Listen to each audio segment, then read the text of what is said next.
को पर्याप्त नमी मिली है, जिससे सिंचाई की जरूरत कम होगी।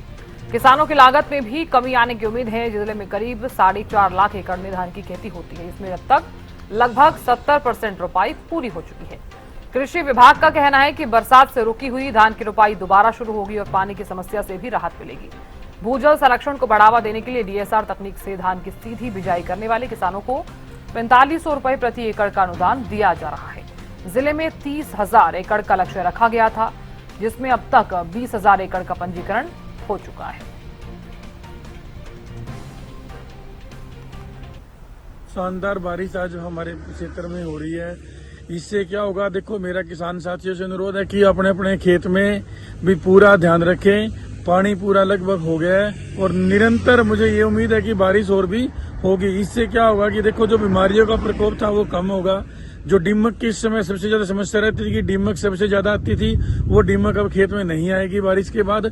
और मेरा किसान साथियों से अनुरोध है कि निरंतर अपने खेत का ध्यान रखें, क्योंकि बारिश में लगातार 4-5 दिन तक और बारिश होने की उम्मीद है। इससे क्या होगा कि फसल में बीमारी नहीं लगेगी, तो फसल जल्दी ग्रोथ करेगी और फसल जल्दी ग्रोथ करेगी तो पैदावार निरंतर अच्छी होगी। जिला करनाल में 4,50,000 एकड़ में धान की काश्त की जाती है और अभी तक 70% के आसपास की ट्रांसप्लांटिंग हो चुकी है और 30% ट्रांसप्लांटिंग बाकी है।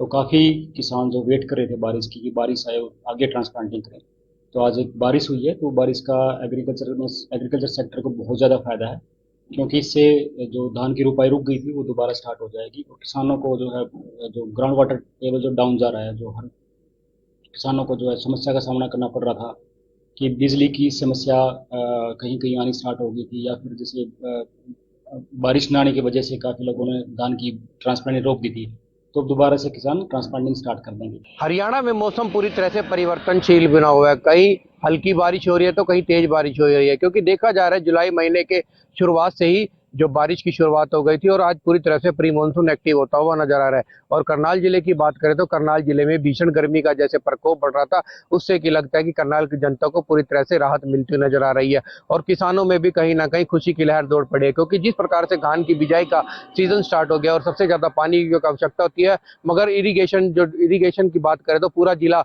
इरिगेशन नहरों और ट्यूबवेल पर उपलब्ध है। मगर फिर भी देखा जाए तो किसान टकटकी लगाकर बैठा रहता है कि कब बारिश होगी और कब उसकी खेतों में जो पानी नेचुरल पानी होगा, जिसके तहत उसकी जो फसल है उपजाऊ होगी। आप तस्वीरों के माध्यम से भी देख सकते हैं किस प्रकार यहाँ पर जो है खेत पूरी तरह से खिलखिलाते हुए नजर आ रहे हैं। जिस प्रकार से बारिश जिसमें धान की रोपाई का कार्य तेजी से चल रहा है और मौसम जिसमें धान की तेजी का कार्य चल रहा है, मौसम विभाग के अनुसार अगले कुछ दिनों तक प्रदेश में बारिश की गतिविधियां बनी रहने की संभावना है, जो किसानों के लिए लाभदायक सिद्ध हो सकती है। क्योंकि देखा जा रहा है कि बारिश से खेतों में पानी और नमी बनी रहती है, जिससे धान की पौध आसानी से जमती है। अच्छी वर्षा होने पर किसानों को ट्यूबवेल से कम सिंचाई करनी पड़ती है, जिससे बिजली और डीजल की भी बचत होती है और समय पर रोपाई और अनुकूल मौसम से फसल की बढ़वार अच्छी होती है और पैदावार बढ़ने की संभावना है। यदि लगातार बहुत अधिक से बारिश हो जाए तो अत्यधिक बारिश हो जाए, जिससे कि खाद जो धान की रोपाई होती है वो सबसे ज्यादा महत्वपूर्ण होती है और धान में ज्यादा फसल लाभदायक होती है। क्योंकि देखा जाता है कि जिस प्रकार से सबसे ज्यादा धान में पानी की आवश्यकता होती है और पानी की रोपाई के लिए सबसे ज्यादा आवश्यकता है, और करनाल का जो इरिगेशन डिपार्टमेंट है वो ट्यूबवेल पर निर्भर करता है। मगर फिर भी किसान